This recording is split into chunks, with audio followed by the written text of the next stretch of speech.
If you can't run your application without relying on a database or downstream API to be running as well, you might be missing out on some key development advantages.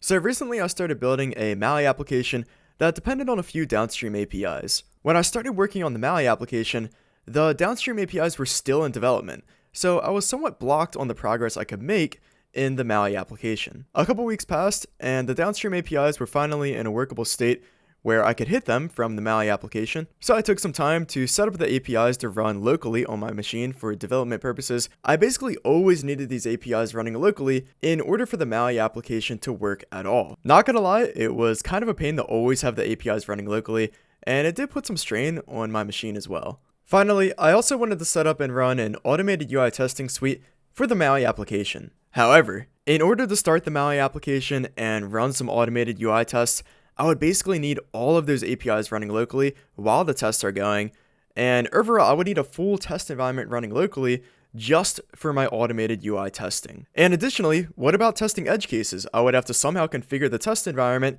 to account for whatever edge case that I wanted to test through the UI. And that's when I realized I just needed a way to run my MAUI application in isolation. I could have made development progress while the APIs were still in development.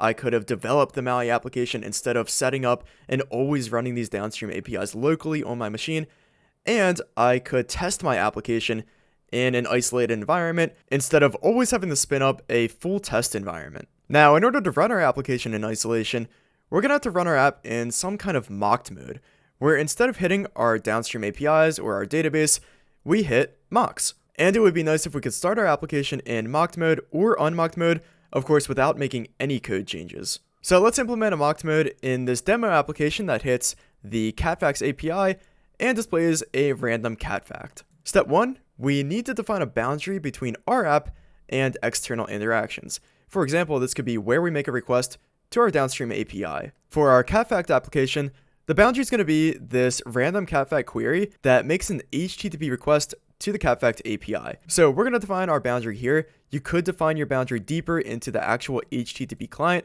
but I feel comfortable doing it at this layer in our application. So to define this boundary, we're going to extract an interface on this random catfact query, extract that, take the method, and we also need to update the rest of our application to reference this interface and update dependency injection to register our regular random catfact query as this interface. Step 2, we need to implement the mocked version of our boundary. So in our application, somewhere near the real implementation that actually hits the downstream API, let's actually create a new folder. Let's differentiate this between the real implementation. So we'll create a folder called mock, and in here add a new class, which we'll call the mock random catfact query. So your mock implementation is going to be unique depending on what you're trying to mock. So for our example, we are actually going to have some randomness to these catfacts. So starting off, let's create a list of some catfacts. So we'll be able to pull from these randomly, pull a random catfact. And then, of course, we're going to implement our random catfact query interface, since this is going to be the mock version of the boundary we previously defined. Let's implement that interface. And again, we want randomness. So let's create a random number that will point to a random catfact index. Let's grab the random catfact from our list of catfacts and let's return the catfact. So this does require a task for a catfact, but our method isn't async. We don't have any async behavior in here. Maybe it would make sense to await some kind of task delay to simulate an API request, but our app doesn't have any loading spinner anyways. So we'll just do a task from result to turn our random catfact into a task for a catfact. Now that we have a mocked mode for our boundary, we're ready to move on to step 3, where we need to differentiate between mocked mode versus unmocked mode. So ultimately, we want to leverage a pattern like this in dependency injection, where we can determine if we are in mocked mode, and if we are indeed in mocked mode, we want to register the random catfact query to be a mock random catfact query, and then if we are not in mocked mode, we want to register the random catfact query, the one that hits our API, to the random catfact query interface. So if we are in mock mode, we go through our mock. If we are not, we hit our API. But how can we determine if we are in mocked mode or if we are not in mocked mode? And how can we do it in a way that we can easily switch between mocked mode and unmocked mode without having to change any code or rebuild our application. My favorite way to do this is with environment variables, but unfortunately in .NET MAUI, environment variables don't get read from launch profiles. So instead, we'll use the next best thing, command line arguments. So determining this is mocked mode flag, we're first going to dig into our environment and get the command line arguments passed to our application. And we're just going to check if any of those command line args equal mocked mode. And now if we come over to our launch settings.json, we can copy this launch profile. And let's just paste that down here as another launch profile. But this is going to be our launch profile for mocked mode. And now on this launch profile, we can specify the command line args that we want to pass to our application when it starts up. And of course, we want to pass mocked mode.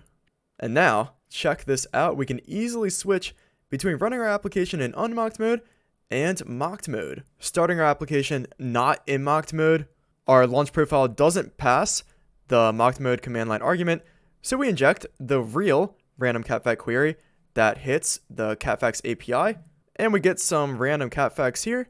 And now if I want to run in mocked mode without depending on that catfact API, I can easily switch my launch profile, start this up, we get the mocked mode command line argument, we inject the mock random catfact query, and we get our mock random catfacts. So now with mocked mode available, if our downstream API were still in development, or if it was broken for some reason and was down, we could still develop our application and make progress. We can also run our application in mocked mode instead of spinning up all the databases or downstream services required to run our application, which is super useful for changes that don't span across downstream applications, such as a UI change or a bug fix. And lastly, if we want to do automated UI testing for our application, we don't need to spin up a full test environment.